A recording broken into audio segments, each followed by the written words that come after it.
also I was going to ask you about the imagery you create with your lyrics. Like, are there any authors, artists, movies, etc. that kind of you take from or that inspire, like the vibe, the atmosphere that you're trying to create there? I'm not too sure, to be honest. Tune up. Yeah, tune up. Tune the guitars up. 6 string. How low can you go? Yeah. It'd be heavier if it went up, I think, at this point, because everybody's so low. I don't know. It all depends on influences at the time. I kind of look at records as like a moment in time and a moment of influence. Right? Like, I don't know what I'm going to be listening to or what I'm going to, try to attempt to do in the next little while. It's just, it's kind of the joy of it, to be honest, because you're not really caring about and stressing out about what you're trying to put down musically. The possibilities are kind of endless, as opposed to just kind of being in like this. You have this small confinement of like, oh, it's got to be heavy or it's got to be catchy. Like, well, why not both, right? So it's exciting for me because I think there's also a lot of advances being made within your recording process and everything, and yeah, it is exciting. But with the record that just came out, I'm trying to just be a human and don't immediately start writing and recording. Just let it breathe for a minute. So I'm looking forward to that process that I'm hoping is going to be maybe a year or two from now, but who's to say? Maybe we get home and we just start going for it. How long do you guys think, from the day we get home, will Michael, how long do you think he can go from not writing a song? 1 week. Yeah, I think in 1 week he'll do a song. Maybe. I don't know.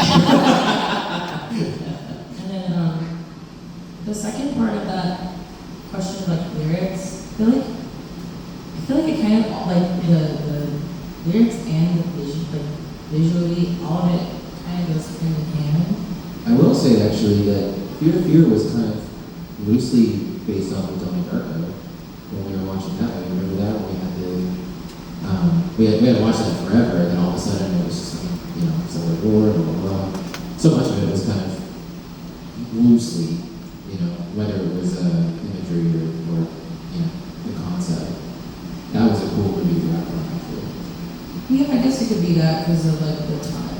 If you've not seen that movie, it's really cool. Like, there's a lot of stuff about like wormholes and time travel and stuff in it, and how it can like change, like loops, like destiny and stuff like that.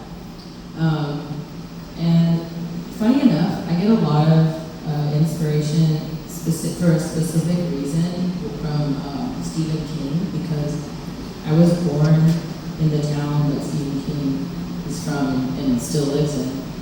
And so it's just one of those things when you grow up in that town, everyone buys Stephen King books. It goes by, it has a big mansion with like wrought iron gates with like bat wings on them and stuff.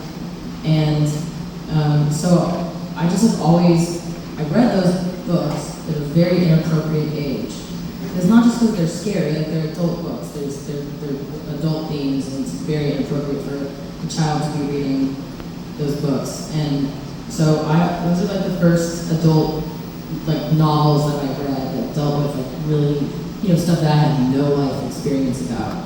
And there's always like no matter what was happening, there's always some supernatural element and connection within every book in some way. That they all like kind of reside within the same universe, and that's something that's always really resonated with me, and I try to do with every single song in our band as well. They all are kind of like one long song, and then every time we do a new thing, even if it's not in a linear way, it's parallel to the other songs, they all go hand in hand.